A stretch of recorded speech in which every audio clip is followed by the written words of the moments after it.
আসসালামু আলাইকুম, সবাই কেমন আছেন? আলহামদুলিল্লাহ, আপনাদের দোয়া আমি অনেক ভালো আছি। আয়াত মমস ব্লগ দেখার জন্য সবাইকে স্বাগতম জানাচ্ছি।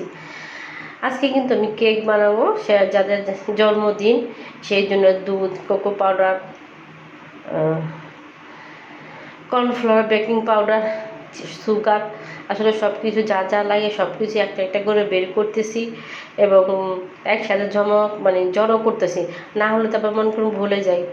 এই জন্য কী করতেছি, সব একসাথে বের করে তারপর আমি কেকটা তৈরি করব। আর এই যে আয়সন আছে না, দেখেন আয়সনে কি দুষ্টামিটা করতেছে।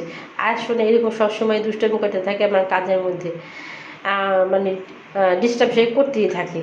এই জন্য আমি কী করবো, আয়সনে ডিস্টার্ব করতেছে। আর আমি কিন্তু টেবিলে এক এক করে সব কিছু আমি গুছিয়ে নিচ্ছি। এই যে আমার কেকের যে একটা ডো, সেটা কিন্তু তৈরি করে ফেলছি। এই যে দেখেন কালারটা কত সুন্দর আসছে। চকলেট কেক বানাবো বলে এই জন্য এই কালারটাই বানিয়ে দিলাম কোকো পাউডার দিয়ে। তো কালারটাও খুব সুন্দর আসছে, দেখতে খুবই ভালো লাগতেছে। তো ভালোই হইলো। আমার বাটারটা তৈরি হয়ে গেছে, এখন আমি বাটিতে তুলে নিব, ও চুলায় বসিয়ে দিব আমি এখন। আর এই যে দেখেন আমার কত কাজ বাড়ছে, এগুলো সব এখন ওয়াশ করতে হবে। শুধু কেক বানালে হয়, কেকের সাথে কিন্তু অনেক কাজও করা লাগে। আর এই পাশে কিন্তু আমি একটা হাঁড়ি বসাই দিলাম। আর এই যে আমি এই বাটিতে কিন্তু কেকটা দিব, এই জন্য এই বাটিটা বের করলাম। আর এই পাশে কিন্তু কিছু কিছু যে সাদা কাগজ থাকে, সেই সাদা কাগজগুলো কেটে কেটে কিন্তু আমি এটা সাইজ করে নিয়েছি। আর এই পাশে কিন্তু আমি কেক ঢালা শুরু করলাম, মানে কেকের বাটারটা এখন আমি দিয়ে দিলাম। আসলে তো কেকটা আমি রেসিপি শেয়ার করি না, তবে আমি কি বানালাম সেটাই শেয়ার করতেছি আপনাদের সাথে। আর আপনাদের সাথে যদি শেয়ার না করি তাহলে তো আমার ভালো লাগে না। আমি কিন্তু ওরকম একটা বাড়িতে বানিয়ে নিয়েছি কেক। আর এই পাশে কিন্তু আরেকটা মানে লেয়ার হবে, ডবল লেয়ারে। এই জন্য এখানে আমি আরেকটা গোল সাইজের একটা কেক বানিয়ে নিলাম। তো দুটা কেক বানিয়েছি। এই যে এখানে কিন্তু আমি সাদা ক্রিম দিয়ে ভরাট করতেছি, এক এক করে সুন্দর করে নিতেছি গুছিয়ে, তারপর বাকিটা সুন্দর করে ডিজাইন করে নিব। তো আমি এখন কিছুক্ষণের জন্য ফ্রিজে রেখে দিব এগুলা, তারপর আমি আবার বের করে নিব।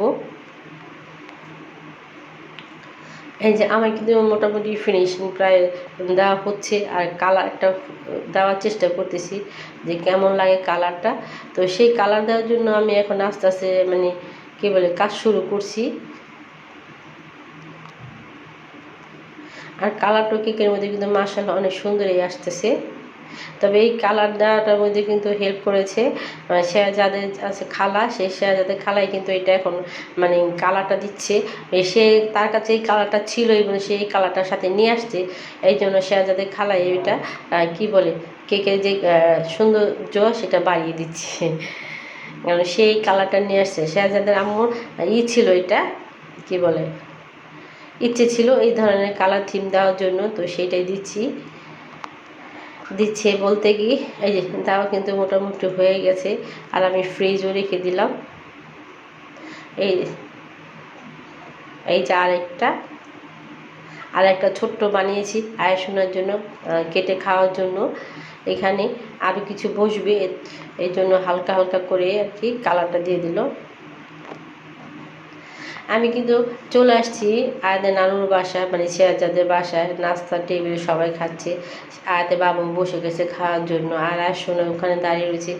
অনেকক্ষণ ধরে এক জায়গায় দাঁড়িয়েছে, কারণ বাড়িতে তো মোটামুটি ভালোই মানুষ ছিল, সেই দেখে এরকমই হয়ে যায়। আর এই পাশে আমার ভাইয়ের বড় ভাই যে খাবার কাচি রান্না করতেছে সেটা নিয়ে বসে গেছে, এবং সেগুলো এসে একে পর এক কী বলে রেডি করতেছে। এই যে পুরোপুরি লুক আমার কেকের দেখেন কি হয়ে গেল। কি কেক বানালাম, আমার ভাইয়ের উপর কী লুক দিয়ে দিল, মাশাআল্লাহ অনেক সুন্দর। আর এরা এই ধরনের কেকের যে সৌন্দর্য বৃদ্ধি বা ডেকোরেশন, এগুলা ওই খুব ভালো হাতেই করে। সবাইকে অনেক অনেক ধন্যবাদ। আসসালামু আলাইকুম, আল্লাহ হাফেজ।